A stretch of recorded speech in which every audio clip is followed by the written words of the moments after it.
اوریجین ها همیشه محدودهای جذاب در این حال ساده داخل پرایس اکشن پیشرفته RTM هستند و همواره نقطه ثقل لگه های معاملاتی و محدودهای بسیار جذاب معامله‌گری هستند و همینجور که میدونید بسته به اینکه کجای چارت قرار بگیره میشه نامگذاری های متفاوتی رو براش در واقع آورد. اما امروز قرار بریم یک ستاپ جدید از این محدوده بسیار مهم رو یاد بگیریم.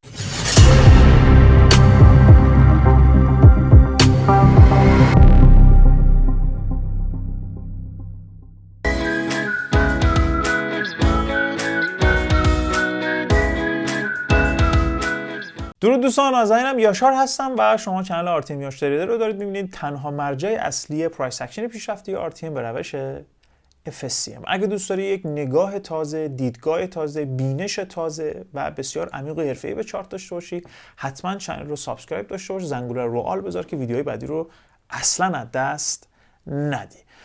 همینجور که میدونید ما تو فصل 5 کتاب معجزه RTM در مورد اوریجین ها صحبت کردیم و همیشه هم گفتیم که از ساده ترین محدودهایی که داخل چارت میشه ازش صحبت کرد اوریجین ها هستند و خب اولین افتیارهای بعد از پیوت ها میتونن به عنوان اوریجین حساب باشن و نقطه شروع یک لگ معاملاتی هستند. اما تو این ویدیو قراره که بدبستون بین دو تا اوریجین رو در قالب یک در واقع ستاپ معاملاتی در موردش صحبت بکنیم که خیلی جذابه، به شدت تکرار میشه تو چارت. اگر یک مقدار دقتمون رو ببریم بالا، این حرکت های بین اوریجین ها رو مخصوصا اگر مفهوم پاز رو بلد باشیم بسیار بسیار میتونه جذاب باشه. بریم ببینیم که از بدبستون دو تا اوریجین توی قالب یک پاز و ستاپ معاملاتی استفاده بکنیم.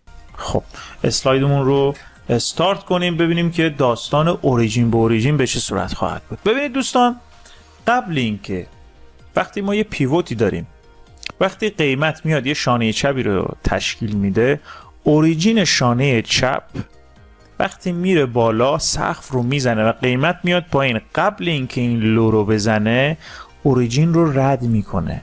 وقتی که اوریجین رو رد میکنه قیمت میره بالا، به اوریجین سقف واکنش میده. ما به این حالت میگیم اوریجین به اوریجین و اکثر موقع ها قبل اینکه این لو بزنه ما این اتفاق رو داریم میبینیم. این اوریجین رو انگالف میکنه و سقف رو رد میکنه و ما از همین اوریجین بالا میتونیم تیپی بگیریم تا این لو. اوکی، استاپ پشت سقف. یا حالت دیگه ای وجود داره، بعد اینکه قیمت حتی بیاید این اوریجین رو وردارد، قبل اینکه این لو رو ورداره بازم تو این اوریجین این دوتا ما میتونیم دوباره یه اوریجین دیگه بگیریم. یعنی این اوریجین این لویی که رفته اوریجین رو ورداره، لو رو ورداشته، یعنی این لوی اوریجین رو رد کرده، روی اوریجین میتونیم دوباره اینتری کنیم. این حالت دقت کنید دوستان، این حالت حتی موقعی که این لو رد بشه هم میتونیم ازش استفاده، یعنی بیاد RS رو تشکیل بده، RS رو هولد کنه، حتی مستقیم بیاد، حتی RS تشکیل نشه بیاد بره LS ورداره. اون حالت هم میتونیم این حالت رو ببینیم، حتما نباید فقط از اوریجین رد بشه. اوکی، پس اگر این لو هم رد بشه مستقیم بره LS وردارم، این امکان اوریجین به اوریجین واکنش هست. همون نکته‌ای که توی ستاپ فکر کنم دوم سوم گفتم قبل اینکه این لو رد بشه ما اینجا واکنش‌های RS LS رو میتونیم بگیریم، مخصوصا موقعی که این لو رد بشه بره بالا اون اوریجین رو بگیریم. معمولا موقعی که قیمت میره LS رو ور میداره، قبل اینکه بریزه از این لو رد بشه یه اوریجین به اوریجین انجام میده و معمولا این گره ها که اوریجین توش اتفاق میفته، بعد اینکه قیمت میخواد به طرفشون بیاد خالی از سفارشن، چون همه هرچی سفارش تو این گره بوده خالی شده دیگه. پس گره هایی که اوریجین توش اتفاق افتاده معمولا این ور که میاد بالا یه بازگشت قیمت، یعنی یک فلیپ شدن روی این دوتا داریم، بعد به راحتی رد میکنه، خیلی تو اینا سفارش وجود نداره. این از این. بریم برای مثالش ببینیم به چه صورت خواهد بود. ببینید دوستان، قیمت لو داره، اوریجین داره رفته سقف زده، قیمت قبل اینکه بیاد این لو رو بزنه ما یک اوریجین به اوریجین برای ما اتفاق افتاده. اوریجین انگالف کرده رفته به اوریجین بالا، بعد اومده پایین. و نکته بعدی که اشاره کردم اینجا کاملا مشهوده و چقدر به زیبایی اتفاق افتاده. گفتم حتی اگر لو هم رد شود برود LS رو بردارد، ما بازم قبل اینکه بیاد این لو رد بشه بازم ما اوریجین به اوریجین رو میتونیم داشته باشیم، میتونیم اوریجین به اوریجین رو داشته باشیم. اوکی، حالا یکی ممکنه بگه این اوریجین انتقال سفارش داریم، ممکنه این اتفاق بیفته. حتی گاهی اوقات ما اینگالف داخلی اینجا اتفاق میفته، یعنی خود اینگالف، یعنی اون اوریجینه ظاهرا اینگالف نشده، اینرش اینگالف میشه، یعنی اینر اوریجین هم اینگالف بشه. ما میتونیم از این سیستم استفاده، اگه خود اوریجین کامل رد بشه که با ضریب اطمینان بیشتر میتونیم این حرف رو بزنیم، اما اینرش هم رد بشه قبول، میره اوریجین بالا. اوریجینا معمولا آر اس ان دیگه، خودتون دیگه متوجه شدین دیگه، همه اوریجینا در واقع اکثرا آر اس یا ال اس ان. اصلا کلا آر اس ال اس رو میشه به عنوان اوریجین در نظر گرفت. قبل اینکه لو رد بشه کامل اومده واکنش رو داده و این گین رو به ما داده. خب دوستان عزیزم، به ساده ترین زبان ممکن بدوستون بین دو تا اوریجین داخل یک پاز رو با هم دیگه مفصلا دیدیم.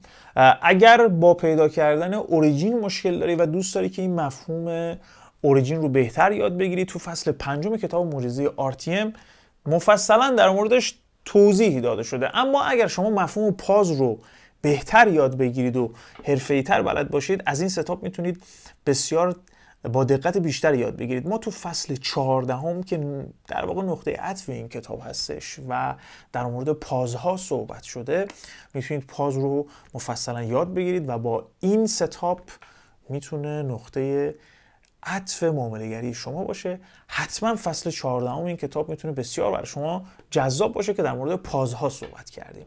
اگه تا حالا موفق نشدید این کتاب رو تهیه بکنید، به پشتیبانی ما تو داخل تلگرام میتونید پی ام بدید، RTMیاش تریدر _ بوک. هرچند که داخل سایت اصلی ما هم میتونید RTMیاش تریدر این کتاب رو تهیه بکنید، اما لازمه که حتما با پشتیبانی مشاور رایگان داشته باشید، در ارتباط باشید و اطلاعات کافی در مورد این کتاب رو دریافت بکنید. RTMیاش تریدر _ بوک داخل تلگرام پی ام بدید. لینکش رو به عنوان اولین کامنت زیر این ویدیو براتون پین میکنم که به راحتی بتونید ارتباط بگیرید. هم نسخه فیزیکیش هست، هم نسخه الکترونیکیش. در هر نقطه از دنیا باشید این کتاب برای شما هم نسخه فیزیکیش میشه ارسال بشه، هم نسخه الکترونیکیش.